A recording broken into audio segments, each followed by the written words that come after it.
इस सेगमेंट में हम लोग डिस्कस करेंगे gradient, divergence and curl in terms of orthogonal curvilinear coordinates. यानी ऑर्थोगोनल कर्वीलिनियर कोऑर्डिनेट सिस्टम में ग्रेडियंट, डाइवर्जेंस एंड कर्ल कैसे निकाला जाता है उसको हम लोग डिस्कस करेंगे। हालांकि ये बात तो आप लोग जानते ही होंगे कि ग्रेडियंट केवल स्केलर फंक्शन का निकाला जाता है और divergence and curl vector function का निकाला जाता है। ठीक है, तो पिछले टर्म पे हमने आप लोगों को ऑर्थोगोनल कर्वीलिनियर कोऑर्डिनेट सिस्टम के बारे में पढ़ाया था, उसको जरूर आप लोग देख लीजिएगा, उसके बाद ही ये टॉपिक अगर आप देखेंगे तो ज्यादा बेहतर होगा।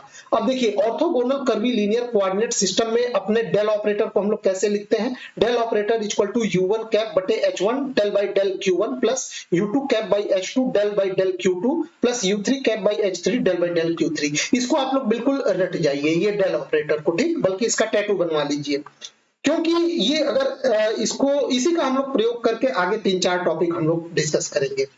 जैसे आप लोग del operator Cartesian coordinate system में कैसे लिखते हैं, यहाँ पे लिखते हैं आई कैप, यहाँ del by del x plus j cap del by del y plus k cap del by del z, ये आप लोग लिखते हैं कार्टेशियन कोऑर्डिनेट सिस्टम में। और ये डेल ऑपरेटर किस में लिखा जाएगा, ऑर्थोगोनल कर्वीलिनियर कोऑर्डिनेट सिस्टम में। अब u1 cap, u2 cap, u3 cap क्या थे, ये पहली बात ऑर्थोगोनल कर्वीलिनियर कोऑर्डिनेट्स में कोऑर्डिनेट क्या होते हैं, q1, q2 एंड q3 हम लोग लेते हैं। और इन्हीं के अलोंग यूनिट वेक्टर क्या होता है, q1 के अंतर्गत u1 कैप, इसके अलोंग u2 कैप और इसके अलोंग हम लोग लेते हैं u3 कैप। समझ में आया। और ये h1, h2, h3 क्या होते हैं, इसको हम लोग मटेरियल कोफिशिएंट या स्केलर फैक्टर बोलते हैं। ये कैसे निकाला जाता है, ये पिछले टर्म पे हमने आप लोगों को बताया था, h1, h2, h3 कैसे निकालते हैं। ठीक है, अब हम लोग देखते हैं ग्रेडियंट कैसे निकालेंगे। तो हम लोग जानते हैं the gradient of a scalar function S in orthogonal curvilinear coordinate system is defined as. तो ये कोई स्केलर फंक्शन है तो सीधे डेल के साथ इसको ऑपरेट करा दीजिए, इसका ग्रेडियंट निकल जाएगा। ये तो सिंपल है, u1 cap by h1 del s by del q1 plus u2 cap by h2 del s by del q2 plus u3 cap by h3 del s by del q3। तो ये तो बिल्कुल simple है, चलिए इसमें कोई ज्यादा प्रॉब्लम नहीं हुआ। आगे बढ़ते हैं, हम लोग देखते हैं डाइवर्जेंस कैसे निकाला जाता है। तो let v is any vector function which can be written as v equal to v1 u1 cap plus v2 u2 cap plus v3 u3 cap। क्योंकि हम इसको ऑर्थोगोनल कर्वीलिनियर कोऑर्डिनेट सिस्टम के में लिखेंगे तो यहाँ पे यूनिट वेक्टर्स हमारे u1 कैप, u2 कैप और u3 कैप के टर्म्स में हम लोग लिखने वाले हैं। क्लियर हो गया। तो यहाँ पे अब हम लोग क्या करेंगे, so the divergence of any vector function v in orthogonal curvilinear coordinate system can be written as this. हम लोग इसको ऐसे लिखेंगे, del dot v equal to, यानी divergence of v equal to 1 by h1 h2 h3 del by del q1 v1 h2 h3 plus del by del q2 v2 h3 h1 plus del by del q3 v3 h1 h2। इसको कैसे derive करते हैं ये भी हम लोग देख रहे हैं। पहले आप लोगों को ये फॉर्मूला याद करने का ट्रिक बता देते हैं। आपको ये फॉर्मूला याद करना होगा, ठीक है। अगर याद नहीं करेंगे तो स्फेरिकल पोलर कोऑर्डिनेट सिस्टम में जब आप डाइवर्जेंस और कर्ल निकालने जाएंगे या सिलिंड्रिकल में तो आप फंस जाएंगे, नहीं कर पाएंगे। तो इसको मैं याद करने की ट्रिक बता देता हूं। 1 बाई h1 h2 h3 ये तो ठीक है। अब यहाँ पे देखिए डेल बाई डेल q1, तो अगर यहाँ q1 है तो यहाँ v1 का फैक्टर आएगा, फिर 1 के बाद क्या आता है 2 3, तो ये 2 3 h1 h2 h में जाएगा।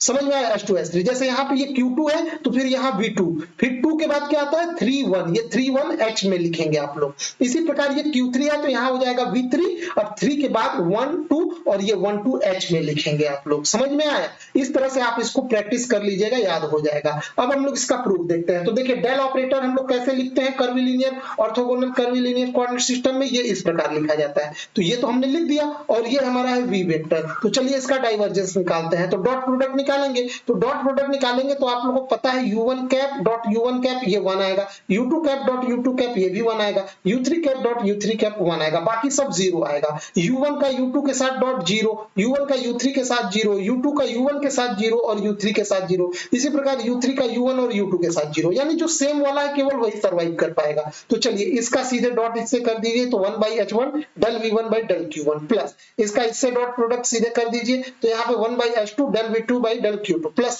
इसका इसके साथ तो 1 by h3 del v3 by del q3। ये हो गया। अब हम लोग क्या करते हैं, इसमें हम लोग h1 h2 h3 से गुणा और h1 h2 h3 से भाग दे देंगे। तो h1 h2 h3 से गुणा और h1 h2 h3 से चलिए भाग देते हैं।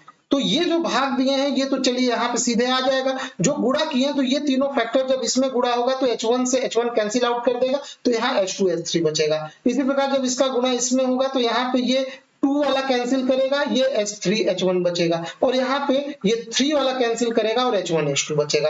अब इसको आप लोग रीअरेंज कर दीजिए, क्योंकि H1 H2 H3 जो है वो स्केलर होता है, ठीक है, मटेरियल कोफिशिएंट इसको बोलते हैं, स्केलर होता है, तो इसको हम लोग डिफरेंशियल ऑपरेटर के अंदर लेके इसको अरेंज कर लेते हैं। तो ये जो फॉर्म हमारा फॉर्मूले का बना, यही फॉर्म है divergence of any vector quantity in orthogonal curvilinear coordinate system.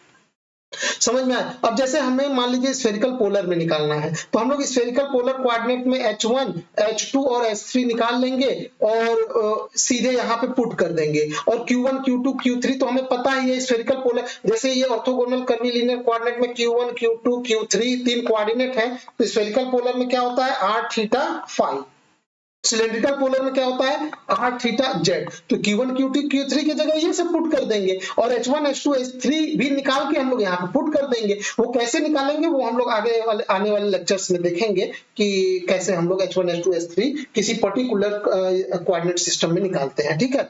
तो अब हम लोग देख लेते हैं कर्ल। कर्ल के लिए the curl of any vector function v equal to v1 u1 cap plus v2 u2 cap plus v3 u3 cap in orthogonal curvilinear coordinate system is defined as this: curl of v equal to 1 by h1 h2 h3, यहाँ ये determinant यानी सारणिक है, h1 u1 cap, h2 u2 cap, h3 u3 cap, del by del q1, del by del q2, del by del q3।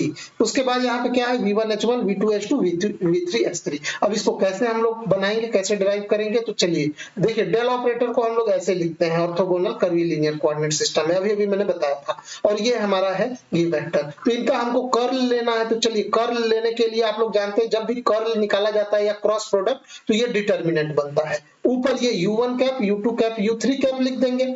फिर दूसरे line में हम लोग क्या लिखेंगे, दूसरे लाइन में हम लोग लिखने वाले हैं ये इसका कोफिशिएंट, u1 कैप का कोफिशिएंट ये इतना पार्ट, तो 1 by h1 del by del q1। दूसरे वाले में u2 कैप का कोफिशिएंट, और यहाँ पे ये u3 कैप का कोफिशिएंट ये लिख दिए। फिर तीसरे लाइन में हम लोग क्या लिखेंगे रो में, यहाँ पे ये u1 का कोफिशिएंट v1, u2 का कोफिशिएंट v2 और u3 कैप का कोफिशिएंट v3। अब इसमें भी हम लोग h1 h2 h3 और से गुणा और भाग करेंगे, तो भाग वाली क्वांटिटी तो यहाँ पे चलिए एडजस्ट हो जाएगी इसके सामने। अब जो गुणा किए, जैसे ये h1 को उठाइए और ये पूरे पहले कॉलम में गुणा कर दीजिए, तो ये देखिए यहाँ पे h1 का गुणा पहले कॉलम में इसके साथ हुआ तो h1 लग गया, यहाँ पे h1 कैंसिल आउट करके केवल ये बचा और यहाँ पे h1 हो गया। इसी प्रकार इस h2 को आप लोग उठाइए, इस रो में गुणा कर दीजिए और इसको इस थर्ड रो में, क्योंकि ये डिटर्मिनेंट की प्रॉपर्टी होती है कि किसी भी चीज का आप गुणा करेंगे तो पूरे रो में या पूरे कॉलम में उसका गुणा होता है, और अगर कॉमन होता है तो उसको इसी तरह निकाल भी लिया जाता है, ठीक है ना। तो ये हमारा ये कर्ल यहाँ पे निकल गया, समझ में आया। तो ये जनरल फॉर्मूले हैं, मैं फिर से बोल रहा हूँ, ये ग्रेडियंट, डाइवर्जेंस एंड कर्ल निकालने के जनरल फॉर्मूले हैं ऑर्थोगोनल कर्वीलिनियर कोऑर्डिनेट सिस्टम में। अब अगले लेक्चर में हम लोग इसी पूरे टॉपिक को हम लोग स्पेसिफिक करके पढ़ेंगे, यानी अगले टॉपिक में हम लोग ग्रेडियंट, डाइवर्जेंस, कर्ल निकालेंगे स्फेरिकल पोलर कोऑर्डिनेट सिस्टम में। तो याद रखिए, डायरेक्ट इन्हीं फॉर्मूले का हम लोग प्रयोग करेंगे, बस उसमें h1 h2 h3 और q1 q2 q3 निकाल के इसमें पुट करना रहेगा, ठीक। तो उसको हम लोग नेक्स्ट लेक्चर में करेंगे, ठीक है। इस सेगमेंट में बस इतना ही। वीडियो देखने के लिए आपका बहुत बहुत धन्यवाद।